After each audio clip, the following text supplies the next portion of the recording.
नमस्कार, खास मुलाकात इस कार्यक्रम में आप सभी का स्वागत है। मैं हूं आपका होस्ट संजय मीरे।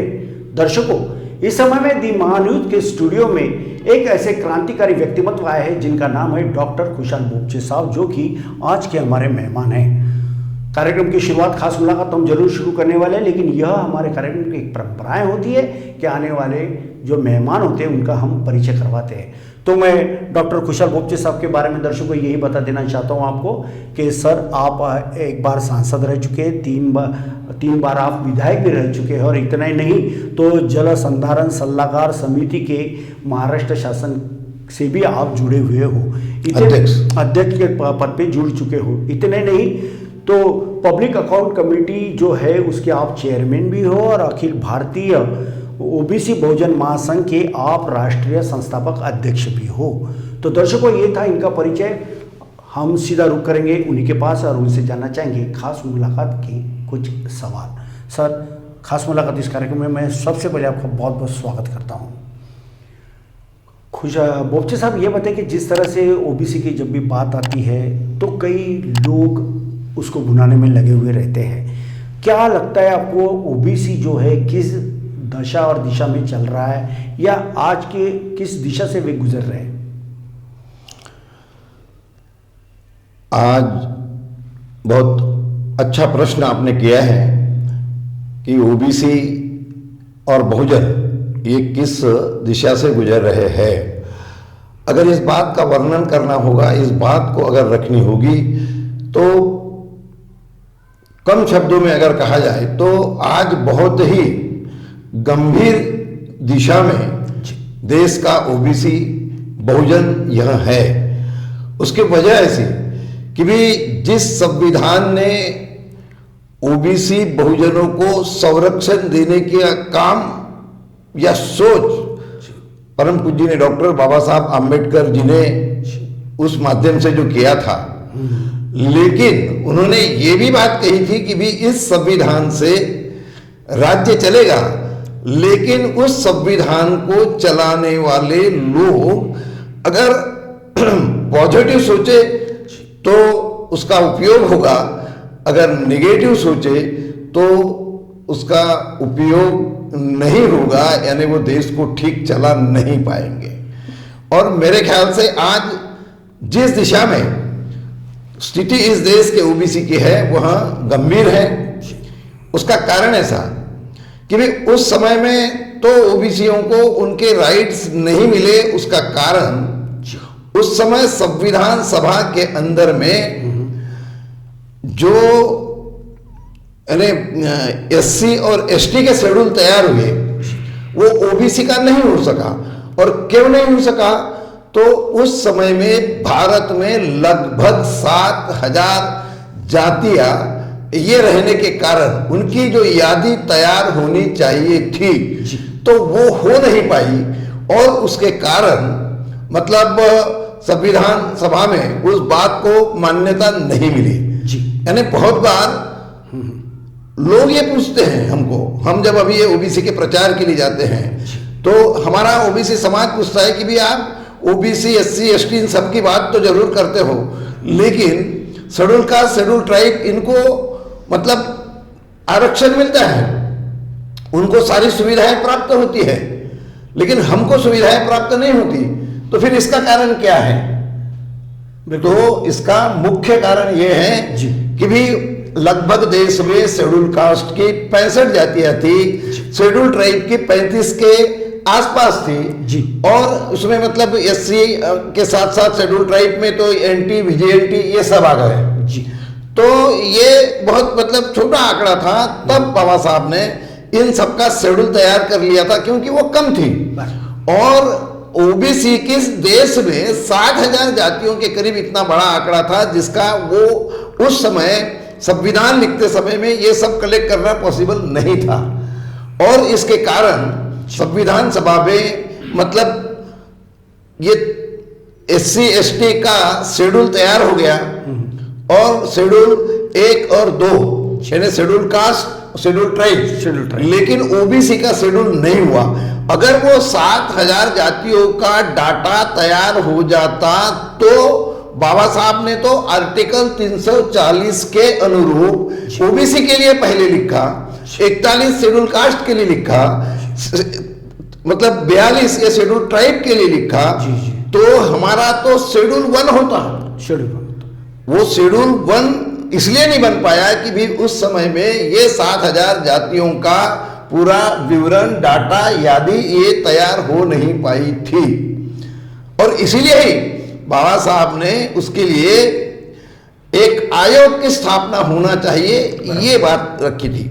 तो आयोग बनाने में ही उस समय के राज्यकर्ताओं को साल लग गया, तब भी जब आयोग नहीं हुआ तो बाबा साहब को रिजाइन करनी पड़ी कायदे मंत्री पद से। कायदे मंत्री पद से रिजाइन करने का कारण अगर कोई होगा तो ओबीसी का आयोग नहीं बन पाया।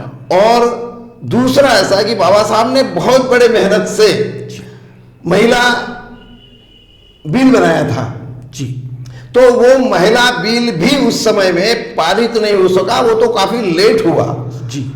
और उनके साथ साथ में और भी कहीं ऐसे मतलब व्यवहार जो था वह मतलब ठीक नहीं रहा तत्कालीन राज्यकर्ताओं का। चलो वो तो पहले की बात है कि जिस प्रकार से ये जो कामकाज हुआ है, लेकिन अभी हम ऐसा देखते कि ओबीसी की जनगणना नहीं हो रही है, क्योंकि उनको एक जो डेटा सरकार मांग रही है, ऐसे में ओबीसी अपना डेटा क्यों नहीं दे रहा है। एक मेरा सवाल ये भी था। दूसरा सवाल ये था कि जिस प्रकार से ये जो कठिनाइयाँ जो निर्माण हुई है, अगर इसको निपटने के लिए क्या आपके पास कोई भूमिका है? मैं आपके सामने वही बात रख रहा था कि भी ये शेड्यूल तैयार नहीं होने के कारण जी, फिर जब ऐसा लगने लगा कि भी शेड्यूल कास्ट, शेड्यूल ट्राइब और ओबीसी ये अगर सारे इकट्ठा हो जाए तो आगे सरकार बनाने में तकलीफ जा सकती है, शायद ये मेरे मन की विचार रही है। तो बाद में ऐसा हो गया कि भी एक आयोग जिसका नाम था कालेकर आयोग, बराबर। तो लेकिन ये काफी लेट हुआ जी। और ये कालेकर आयोग की निर्मित होने के बाद में भी जी, कालेकर आयोग ने जो रिपोर्ट तैयार की, तो काका कालेकर जी ने जो रिपोर्ट बनाई थी वह पॉजिटिव थी ओबीसीओ के लिए, लेकिन वो रिपोर्ट पार्लियामेंट में गई ही नहीं, आज भी नहीं गई है इतने सालों के बाद में। अब ये इतना हम आजादी का स्वर्ण महोत्सव मना रहे हैं, यानी ओबीसी के लिए एक बड़ी दुर्भाग्यपूर्ण बात है। हाँ, यानी ओबीसी के लिए ये बहुत बड़ी दुर्भाग्यपूर्ण बात है जी। और इसके लिए आज जो लड़ाई हमारी जो चल रही है, तो जो आज के 75 साल पहले नहीं हुआ, ये 75 साल के बाद में आज भी ओबीसीओ का डाटा तैयार नहीं हो पा रहा है। और इसलिए हम बार बार मांग करते हैं कि भी जात निहाय जनगणना होना चाहिए। जब तक के भारत में जात निहाय जनगणना नहीं होगी तो ओबीसी का डाटा तैयार नहीं होगा, और ओबीसी का डाटा अगर तैयार नहीं होगा तो किस आधार के ऊपर में हम चाहे किसी भी कोर्ट में चले जाए, लेकिन ये ओबीसी आज के हालत में कोई भी मतलब अपनी संवैधानिक लड़ाई जीत नहीं सकता।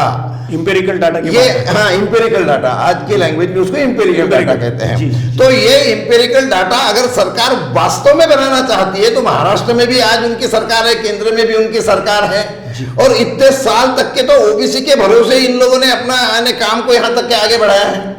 ओबीसी ही तो मतलब आज जो देश में और राज्य में सरकार चल रही है, तो इनका वोटर भी तो ओबीसी है बड़े तादाद में। बोपचे साहब, मेरा सवाल एक भी था कि ओबीसी को लेकर आप कई आंदोलन कर चुके हो और कई सभाएं आपकी हो चुकी है, और पूरे भारतवर्ष से कई राज्यों से आपको बहुत अच्छे उसके रिजल्ट भी आ रहे हैं, लोग आपसे जुड़ रहे हैं, लेकिन क्या ये सब करने से ओबीसी को न्याय मिल सकता है?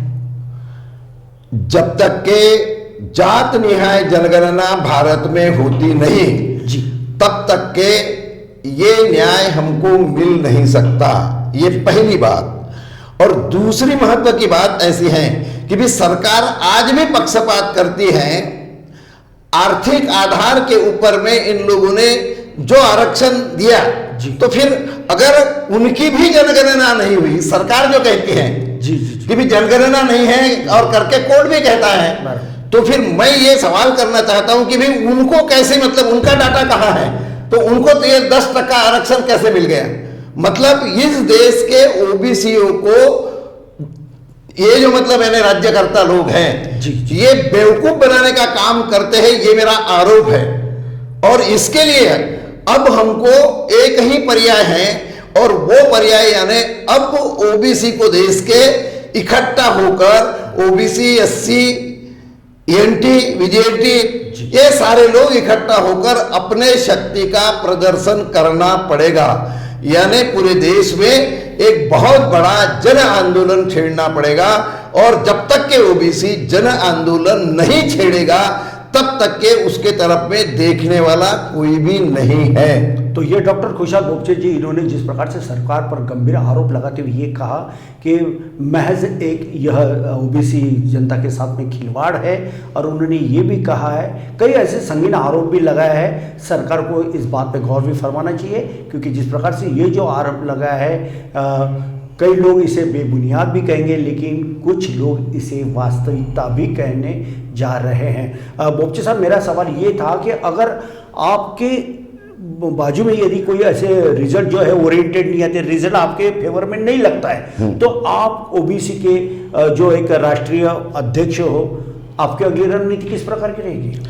देखो, अगर हमारे फेवर में ये सारी बातें अगर नहीं होती, सरकार किसकी है ये हमारे लिए महत्व का नहीं है, सरकार किस राजनीतिक पार्टी की है ये भी हमारे लिए महत्व का विषय नहीं है। जी जी। लेकिन जो भी सरकार आएगी और हमारे को बिल्कुल भी मतलब है निग्लेक्ट किया जाएगा, अलग किया जाएगा, तो ऐसे स्थिति में जैसे राष्ट्रपिता महात्मा गांधी ने उस समय में अंग्रेजों से आजादी पाने के लिए असहकार आंदोलन पुकारा था, इस प्रकार इस देश के ओबीसीओ को भी इस देश के राज्यकर्ताओं के खिलाफ में असहकार आंदोलन चलाना पड़ेगा। और जब इन्हें हमारी ताकत हम सब इकट्ठा अगर हो गए तो मुझे ऐसा लगता है कि भी कोई भी आदमी सरकार चला नहीं पाएगा, लेकिन इसके लिए हम लोगों को मतलब ये सब इकट्ठा होकर ये लड़ाई को आगे ले जाना पड़ेगा। लेकिन बोपचे साहब, जिस प्रकार से हम देखते हैं कि महाराष्ट्र सरकार ने ओबीसी के लिए एक महाज्योति का गठन किया है, उसको आप किस नजर से देखते हो? ये देखो, महाज्योति का गठन महाराष्ट्र के सरकार ने ये महाराष्ट्र के ओबीसी बहुजनों को लॉलीपॉप दिया है। अच्छा। कि ये लॉलीपॉप है, ये चूसो और अपना बैठो। अब आप बोलेंगे क्यों? तो महाज्योति के माध्यम से हमारे डेवलपमेंट के लिए जो कार्यक्रम बनते हैं या बने हैं, तो उसको बगैर रबुआए उसका लाभ लोगों तक कैसे जाएगा? नहीं जाएगा। और मेरी जो जानकारी मिली है आज इस अवस्था में भी, तो ये साल में भी 815 करोड़ रुपया महाज्योति का ये वापस गया, लेकिन यूटिलाइज नहीं हुआ। अगर खाली हमारे को हमारी पीठ थपथपाने के लिए, हमारे समाधान के लिए महाज्योति के माध्यम से कार्यक्रम बहुत बढ़िया बनाए गए, लेकिन वो कार्यक्रम अगर हमने रबुआए नहीं, वो कार्यक्रम का लाभ अगर मतलब उस स्तर तक के पहुंच नहीं पाया, तो महाज्योति का क्या उपयोग होगा? मैं तो आज इस बात से मांग करता हूं कि आज ओबीसी का काम करने वाले अगर हमारे जैसे पदाधिकारी होंगे, जो विधायक रहे, सांसद रहे, तो कम से कम हम लोगों से मतलब मशवरा करना चाहिए। इनके जो भी मतलब पदाधिकारी हैं, जो अधिकारी हैं, तो उन लोगों ने हम लोगों से बात करना चाहिए। अगर ये नहीं होगा तो क्या उपयोग है महाज्योति का? अगर महाज्योति वास्तव में ओबीसीओं के हित के लिए ही बनाई गई है, तो उसका उपयोग होने के लिए भी हम लोगों से सलाह मसलत करना, वो हम लोगों को उसमें इन्वॉल्व करना, ये भी जरूरी है। लेकिन ऐसा नहीं हो रहा है। यानी अगर ये ऐसा होता तो उसका नियोजन बराबर नहीं हुआ, और नियोजन प्रॉपर नहीं होने के कारण आया पैसा भी वापस चला गया। यानी मैं जो जानकारी लिया उसमें लगभग इस साल में 815 करोड़ रुपया ये सरकार ने वापस ले लिया। यानी मैं लॉलीपॉप बोला ही इसलिए खाली कि भी ठीक है, हमको इतना मिल गया, इतना मिल गया, और ये कर करके हम लोगों को खुश कर देना, और बाद में मार्च एंडिंग आ गया, नहीं पैसा खर्चा हुआ, वो सरकार के पास जमा हो गया। यानी आया हुआ जो पैसा था वो वापस गया, ऐसा इनका आरोप है। और करोड़ों की बात थी, महाज्योति का गठन भी किया गया था, लेकिन ओबीसी का उसमें कुछ भी भला होते हुए दिखाई नहीं दे रहा है। इसकी वजह बुपची जी ने ये बोला है कि उन्हें उनके साथ सलाह मसलत नहीं की, उनको विश्वास में नहीं लिया गया है, क्योंकि जब भी कुछ ऐसे मसले होते हैं, चाहे विरोधी भी क्यों ना हो, उनको भी साथ में लेके इस बारे में चर्चा करना चाहिए और उसका एक अच्छा सॉल्यूशन जो है वो निकालना चाहिए, जो कि समाज के हितों के लिए काफ़ी अच्छा फायदेमंद साबित होता है। ऐसा हुआ नहीं है, ऐसा डॉक्टर खुशहाल बुपचे ने मेरा आरोप लगाया। मेरा सरकार से और एक निवेदन है बिल्कुल इस संदर्भ में कि भी जब तक के ये जो क्रिमिलियर नॉन क्रिमिलियर का विषय है, जी जी, तो ये क्रिमिलियर नॉन क्रिमिलियर का विषय इस पे गंभीरता से चर्चा करके जी ये हटाने की गरज है, क्योंकि ये भारत के संविधान के किसी भी पन्ने में लिखा हुआ नहीं है। लेकिन बावजूद उसके आज कॉलेज में नहीं, उसका कारण ऐसा कि भी आज अगर 4 प्रवर्ग ये बने, हाँ। इस देश के उस समय के 85 करोड़ जनता को डॉक्टर बाबा साहब अम्बेडकर जी ने 4 प्रवर्ग में अगर बांध दिया होगा, जो इसमें खुला प्रवर्ग है, जी जी, हमारा मागासवर्गीय प्रवर्ग है, एक शेड्यूल कास्ट है, शेड्यूल ट्राइब है, बराबर। अब देश के 3 प्रवर्गों में कहीं पर भी नॉन क्रिमिलियर ये सर्टिफिकेट मंगाई नहीं जाती।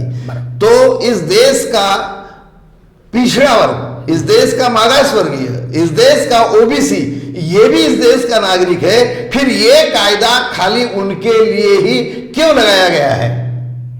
ये महत्व का प्रश्न है। बिल्कुल बिल्कुल, और इस क्यू का सवाल का जवाब तो सरकारें देंगी। हाँ। मेरा अगला सवाल ये था डॉक्टर खुशहाल बुपचे साहब कि वर्तमान की जो राजनीति, जो स्थितियां चल रही है, बड़े बड़े पार्टी के बड़े बड़े राजनेता आते हैं और इस तरह की बयानबाजी करते कि जिसके चलते पूरे आपस में लोगों में एक मतभेद से उभर कर सामने आ रहे हैं और लोगों में कटुताएं निर्माण हो रही है। आप इस वर्तमान राजनीति को कैसे, किस नज़र से देखते हो बुपची जी?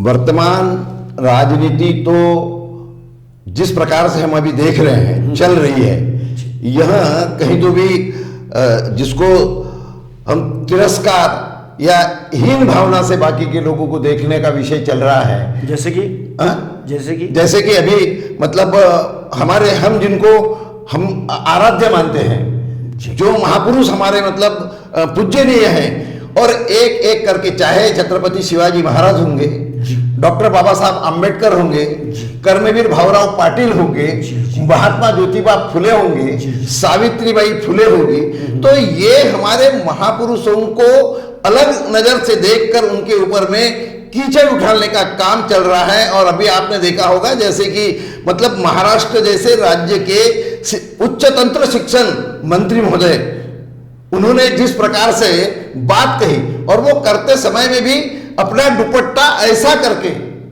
भीख मांगे ये शब्द वापरा।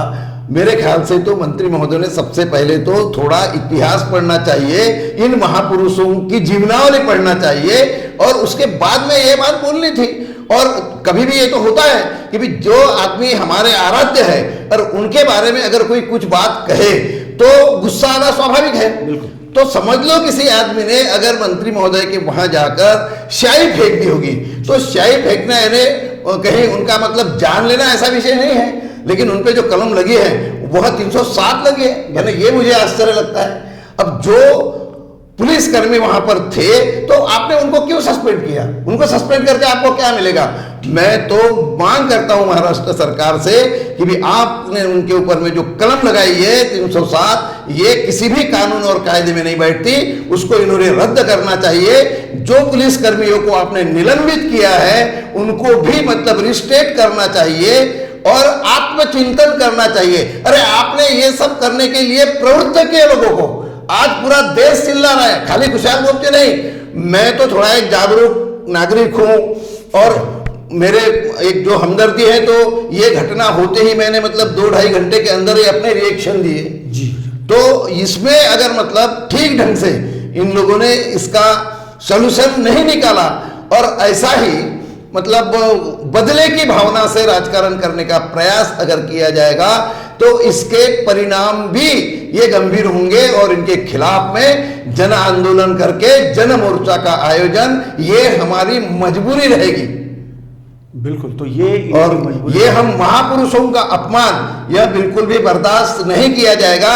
लेकिन आए दिन कुछ सालों में एक एक महापुरुषों को टारगेट बनाते हुए कहीं ना कहीं कुछ ना कुछ उनके संदर्भ में गलत सलत बयानबाजी जो चल रही है, इसके ऊपर में नियंत्रण करने की गरज है। और मैं इसलिए कहा कि चाहे वहां मतलब अपने ये मंत्री महोदय होंगे या अन्य भी मंत्री होंगे, और जो भी लोग इन महापुरुषों के संदर्भ में अगर ऐसे बयानबाजी करते होंगे तो उनके ऊपर में फिर क्यों कार्रवाई नहीं होना चाहिए? एफआईआर दर्ज होना चाहिए। हाँ, उनके ऊपर में भी एफआईआर दर्ज करना चाहिए। संविधान में ये तरतूदें हैं। बिल्कुल, तो जो चीज नहीं है, मतलब संविधान के आप विपरीत चलने का प्रयास करते हैं। बिल्कुल संविधान के विपरीत चलने का ये लोग प्रयास कर रहे हैं, ऐसा इनका मानना है। और हम आपको बता दें कि आए दिन जिस प्रकार से कई ऐसे पार्टी के नेता है, राज्यपाल भी है, इस राज्य के राज्यपाल भगत सिंह हमने उस समय भी टीका की राज्यपाल जी ने जो गलत बोला। तो बिल्कुल बिल्कुल, जिस प्रकार से उन्होंने जो बयानबाजी की वो कहीं ना कहीं खलल पैदा निर्माण करने वाली बातचीत की थी छत्रपति श्री शिवाजी महाराज जी के बारे में। और हाल ही में चंद्रकांत दादा पाटिल, इन्होंने भी कि भीख मांग के वो संस्था का निर्माण करने के लिए उन्होंने भीख मांगी करके ऐसा एक आंचल अपने सामने सबके सामने में खड़ा किया। तो उसका शब्द प्रयोग जो था वो अगर सही तरीके से करते तो ये जनभावना और भी नहीं भड़क जाती थी, मगर अफसोस कि ऐसा नहीं हुआ, जिसके चलते आज भी लाखों लोगों के मन में एक उस विधान को लेकर, और सुधांशु त्रिवेदी इन्होंने भी एक भड़काऊ भाषण दिया था, एक ऐसा विधान किया था कि जो लोगों को नागवार गुजरा। जिस पार्टी के वे है उसी पार्टी के 6 कार्यकर्ताओं ने, लोगों ने भी उसका निषेध भी किया है। खैर, इस प्रकार की बातचीत नहीं होना चाहिए क्योंकि सम्मान करना ये हमारा काम है, मगर ऐसा होते हुए दिखाई नहीं दे रहा है। भोपचे साहब, तमाम विषयों पे हमने आपसे बातचीत की। मेरा जाते जाते आखिरी का सवाल ये है कि इस समय में तमाम दर्शक, लाखों दर्शक दी महान्यूज़ के आपको गौर से देख भी रहे, सुन भी रहे, ऐसे हमारे दर्शकों के लिए आप क्या मार्गदर्शन करना चाहोगे? मैं तो ये कहूँगा कि भी आज लोकशाही का, यानी पत्रकारिता कहो, सोशल मीडिया कहो, ये एक स्तंभ है। जी जी। और आप लोगों ने यानी पारदर्शिता रखते हुए इन सारे बातों को लोगों तक के पहुंचाए। मैं आपको धन्यवाद देता हूं कि महान्यूज ये एक ऐसा, यानी मेरा जब से संपर्क आया है या मैं जब मतलब देखता हूं तो तब से महान्यूज ये आपका बहुत ही अच्छा ऐसा यानी प्रयास है। बहुत यानी ये देश के लोकशाही को एक अच्छा आधार देने का कार्य कर रहा है, ऐसा मुझे लगता है। काफ़ी अच्छी पारदर्शिता ये महान्यूज की है, लेकिन आप इसको ऐसा ही बनाए रखें, और अगर ऐसा ही बनाए रखेंगे तो इससे इस देश के लोगों तक के सही बात पहुंचेगी, पारदर्शिता के साथ पहुंचेगी, और यहाँ से लोगों को अपने निर्णय लेने की प्रेरणा ये महान्यूज से जरूर मिलेगी, ऐसा मुझे लगता है। मैं यहाँ पर अपनी तरफ से राष्ट्रीय ओबीसी बहुजन महासंघ की ओर से बहुत बहुत बधाई और धन्यवाद महान्यूज को देना चाहूँगा, और वो दे रहा हूँ मैं। आप अपने कार्य को ऐसा ही आगे ले जाते रखें, क्योंकि आप निष्पक्ष रहेंगे तो लोगों को न्याय मिलने के लिए सुविधा प्राप्त होगी। बिल्कुल बिल्कुल, बहुत बहुत धन्यवाद डॉक्टर खुशहाल भोपचे साहब, जिस प्रकार से आपने दी महान्यूज़ के बारे में जो वर्णन किया, जो बातचीत की, और दर्शकों को आपको बता दें कि ये सही बात है, क्योंकि दी महान्यूज़ का हर काम एक ट्रांसपेरेंट काम होता है, पारदर्शिता होता है। चाहे कोई भी समाज का हो, किसी भी पार्टी का हो, सबके साथ न्याय होना चाहिए, यही दी महान्यूज़ चाहती है। चाहे झुग्गी झोपड़ी हो या फिर कई बंगले महल हो, वहाँ पे भी जाके हम न्यूज़ बनाते हैं, और न्यूज़ सभी लोगों को पसंद आए, लोगों के कामकाज हो, लोगों के जो काम जो अभी अड़िंग है, जो काम नहीं हो रहे, चाहे प्रशासन के पास हो या प्राइवेट में हो, उसको न्याय दिलाने के लिए इस महान्यूज़ के माध्यम से हम भरकस कोशिश करते रहते हैं, इसमें कोई दो राय नहीं। और पूरी महान्यूज़ की टीम दिन रात इस बात को लेकर कामकाज भी कर रही है। तो डॉक्टर खुशहाल भोपचे साहब आज हमारे स्टूडियो में आए, और ख़ास मुलाकात में कई पहलुओं पर आपने रोशनी डाला है। मुख्य तौर पे ओबीसी के बारे में जो आपने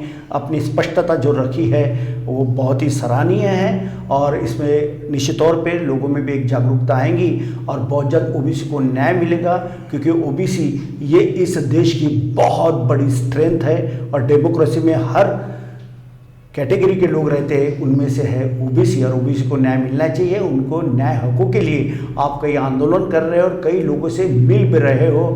देखना ये होगा कि आने वाले दिनों में ओबीसी को किस हद तक न्याय मिलता है, या फिर ये जो कामकाज है सरकार का ढाक के 3-5 जैसे चलता है, ये भी एक देखने वाली बात होगी। बहुत बहुत धन्यवाद डॉक्टर खुशहाल बोपचे साहब, आज हमारे स्टूडियो में। तो दर्शकों, आप तक खास मुलाकात इस कार्यक्रम के आज के हमारे मेहमान अखिल भारतीय ओबीसी बहुजन महासंघ के राष्ट्रीय संस्थापक अध्यक्ष डॉक्टर खुशहाल बोपचे साहब, जो एक बार सांसद रह चुके और 3 बार विधायक रह चुके हैं। वे आज महान्यूज के स्टूडियो में और उन्होंने का पीछे जानकारी दी। अगली बार फिर हम खास मुलाकात इस कार्यक्रम के फिर किसी नए मेहमान को लेकर आपसे रूबरू करवाएंगे। तब तक मुझे दीजिए इजाजत और आप देखते रहिए आपका अपना पसंदीदा दी महान्यूज नागपुर। नमस्कार, बहुत बहुत धन्यवाद सर। नमस्कार, थैंक यू।